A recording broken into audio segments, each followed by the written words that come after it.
नमस्कार मैत्रिणींनो, मी वनिशा. मी आज लेहंगा बनवणार आहे. तर माझ्याकडे त्या क्लायंटनीच हे फॅब्रिक आणून दिलेलं आहे, दोन्ही पण मेन फॅब्रिक आणि लाईट. तर मेन फॅब्रिक हे ऑर्गेन्झाचं आहे. तर त्यांनी मला हे सॅटनचं दिलेलं आहे फॅब्रिक. ते आतल्या बाजूनी सॅटनची लेअर येणार आहे. तर बघू शकता तुम्ही सॅटनच्या फॅब्रिकचा खूप सुंदर असा कलर आहे आणि मला वाटतं सॅटनचं फॅब्रिक हे 2.5 मीटर आहे. ओके. आणि हे मेन फॅब्रिक आहे. तर मेन फॅब्रिक हे ऑर्गेन्झाचं आहे. ह्याचाही कलर फार सुंदर आहे. हे असं फॅब्रिक आहे. हे बघा. असं हे ऑर्गेन्झाचं फॅब्रिक आहे. ठीक आहे. तर तुम्हाला मी ह्याची कटिंग दाखवणार आहे. ओके. आता लेहंगा बनवण्यासाठी माझ्याकडे 3 मेजरमेंट आहेत. कंबर, उंची आणि बेल्ट. ठीक आहे. वेस्ट, लेंथ आणि ही बेल्टची. ओके. बेल्ट म्हणजे मला 2 इंचाचा ठेवायचा आहे. आणि ठीक आहे. तर तुम्हाला मी समजून सांगते. तर ही कंबर 32 आहे. तर मला हा लेहंगा जो बनवायचा आहे तो मला डायरेक्ट असा बनवायचा आहे. हा बेल्ट इन आणि असा पूर्ण, म्हणजे कळ्या वगैरे काही नको आहे मला. पूर्ण असा घेर बनवायचा आहे लेहंग्यामध्ये. तर काय करायचं, कंबर, आता कंबर किती आहे, 32 आहे. ओके. ठीक आहे. तर पुढचा भाग किती आहे, एकच आपण डिवायडेड बाय ह्याला 2 करणार आहे कमरेला. ठीक आहे. तर 16 डिवायडेड बाय 3, मग किती येणार आपल्याला इथे, 5.3. तर आपण 5च घेणार, म्हणजे 5च घेणार आहोत. तर आता ह्या फॅब्रिकची घडी कशी टाकायची आणि कटिंग कशी करायची, प्रथम मी तुम्हाला ह्याची घडी कशी करायची आणि माप कसं टाकायचं हे दाखवणार आहे. माझ्या मते तुमच्या इतकं लक्षात आलेलं असणार. कंबर आहे माझ्याकडे 32. तुमचं माप हे जसं तुमच्या क्लायंटचं असेल किंवा असं तुमच्या स्वतःचं असेल, हे जे मेजरमेंट आहे ते तुमच्यानुसार बदलू शकतं. माझं जे मेजरमेंट आहे माझ्या क्लायंटचं, कंबर आहे 32, उंची आहे 39 आणि मला बेल्ट हवा आहे तयार 2 इंचाचा. बरोबर.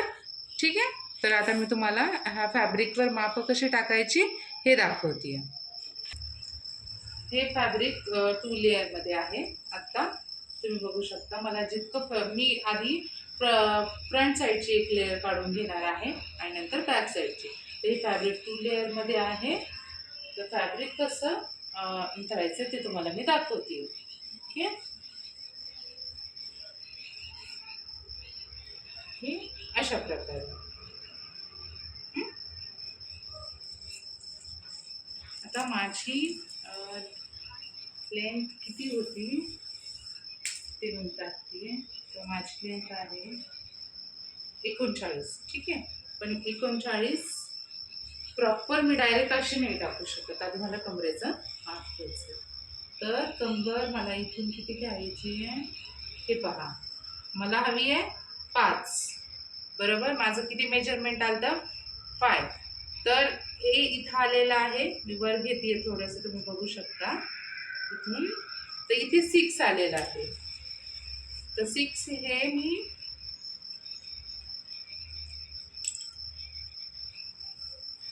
6 घेते,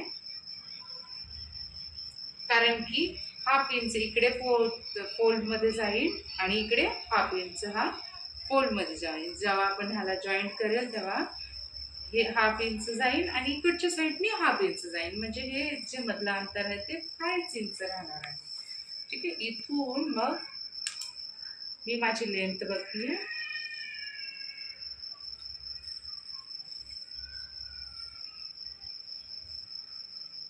तर तुम्ही बघू शकता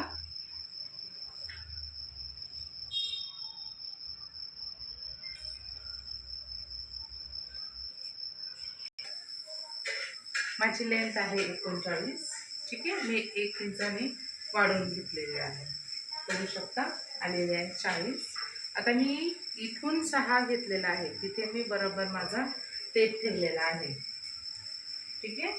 आणि हे इथे बोट ठेवलंय मी, असा टेप फिरवते.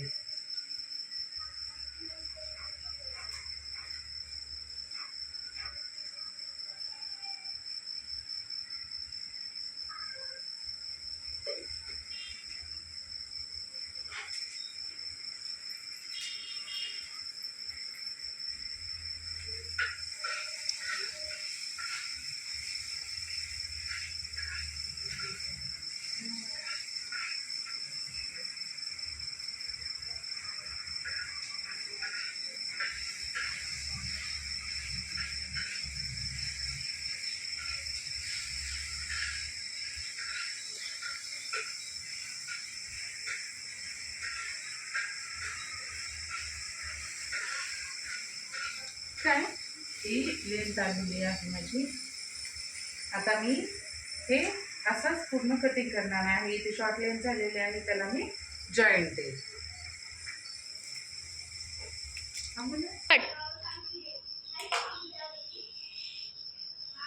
त्याची कटिंग केलेली आहे मी. मला इथे थोडासा जॉईंट द्यावा लागेल. ठीक आहे, तर मी हा वरून जॉईंट देईन आणि त्याच्यावर दाब देईन. हा फ्रंट पार्ट निघलेला आहे, तुम्ही बघू शकता किती सारा असा घेर आलेला आहे. हा फ्रंट पार्टची मी कटिंग केलेली आहे.